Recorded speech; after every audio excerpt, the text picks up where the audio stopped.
All throughout history, we have seen the concept of what is known as the other played in different groups of people. People were viewed as the other based on different traits such as race, gender, and now even sexuality.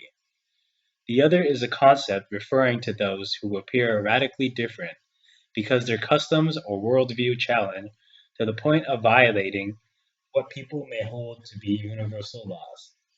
In our class, we've discussed two differing concepts: physical other side as well as cultural other side. Other side is the notion of human equality contingent on the effacement of difference through the assimilation to universal values. Throughout the history of the US, the concept of the other has been demonstrated against other different types of groups. Typically, politics has been used as a balancing act. We see this being used against just about every different minority group, juxtaposed against the dominant group. In the context of this class, we discussed the philosophy of the other, particularly within the colonization of the Americas.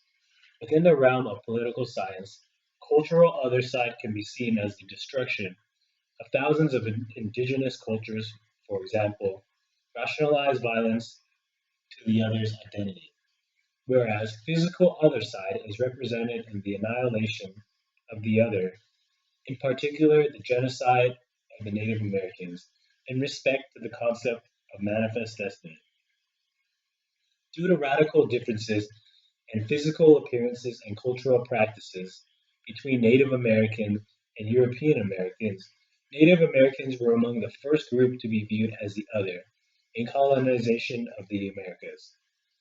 Native American culture was viewed as intolerable because of certain practices such as cannibalism. Some Native American tribes practiced cannibalism, which violated the universal values in respect to the idea of morality and Western ideology. Because this view of cannibalism was culturally unaccepted by Europeans, they felt the obligation and the right to civilize the other, which is commonly known as the concept of the white man's burden. In other words, evangelization as well as the civilizing mission. The very first few descriptions of Native Americans helped set the tone for how they would be viewed by the rest of the world with respect to the conquest of the Americas.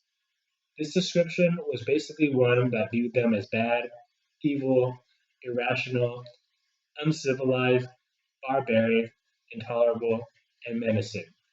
Thus began the systematic dehumanization of Native Americans as a people, which created a philosophical space for inegalitarianism. Africans were the next group of people viewed as the other. Within American society during the 16th century, Africans were originally brought to the Americas by Dutch traders as indentured servants.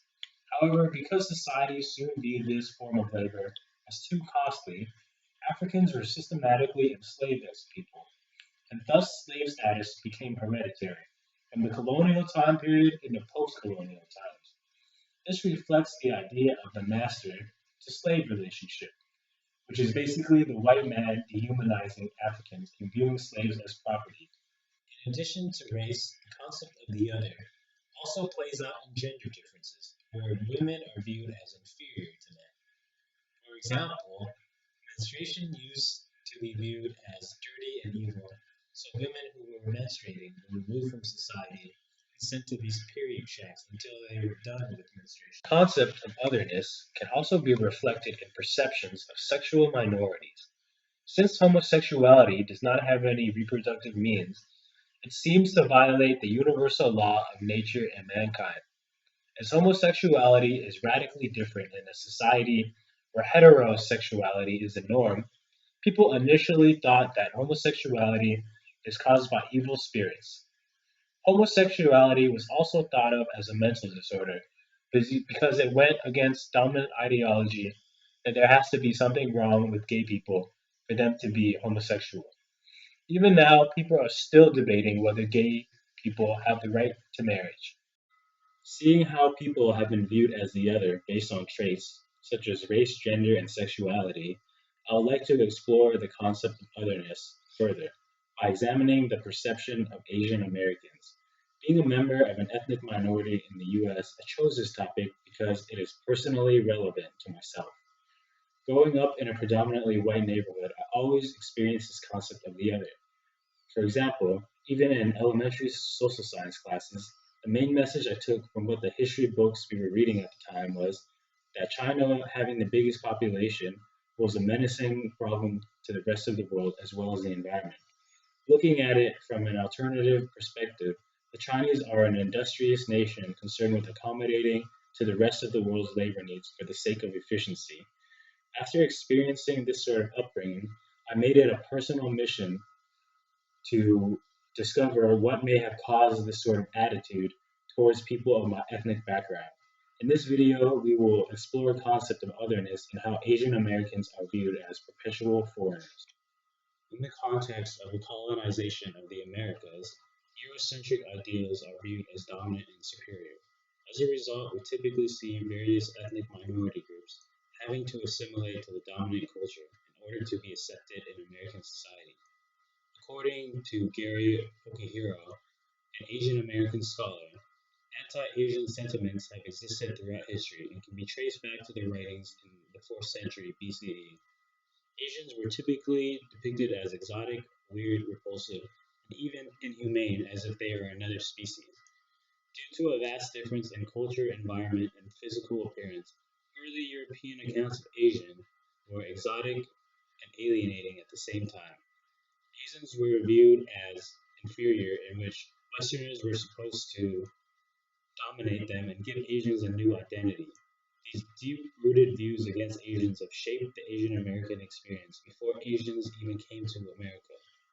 Even though many of these views were conceived numerous centuries ago, some of these views and misconceptions about Asians still exist today and continue to shape the Asian American experience. Westerners have long used the Chinese to benefit themselves. The origin of Asian American immigrants came from the need for cheap labor to build the railroads in order to help the developing America under the idea of manifest destiny. The American locals came to despise the Chinese immigrants for willing to work at low wages and viewed them as a threat. These anti Chinese sentiments eventually led to the Chinese Exclusion Act.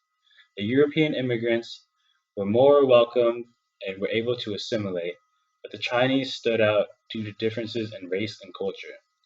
Presently, Americans are still using the Chinese for cheap labor by outsourcing jobs, thus proving that even in today's world, the Chinese are viewed as the other.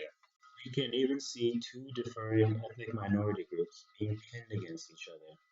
For example, in the court case of Gong Lam versus Rice. The parent argued that his daughter should not have to carry the burden of attending school with blacks. Chinese immigrants used the 14th Amendment against blacks. They proclaimed that they deserve equal protection from danger of associating with black children. This is a strong example of the sentiment towards African Americans to the extent of Asian Americans not even wanting to do anything with this ethnic minority group in an effort to better assimilate into American society, thus reflecting the concept of the other. Anti-Asian prejudice affected men and women differently. Shakespeare portrayed Asian men as crude and dangerous beasts who sought to impregnate white women. Okihiro mentioned that many Westerners saw Asian men as cowards who lacked courage. Asian men were also viewed as inferior because they were not as masculine as European men. A similar notion still exists in popular culture today. Asian men are often depicted as the least desirable sexual partner due to the stereotype that Asian men have small genitals. While Asian men were demasculinized, Asian women were exoticized and objectified. Early accounts of Asian women describe them as exotic and delicate.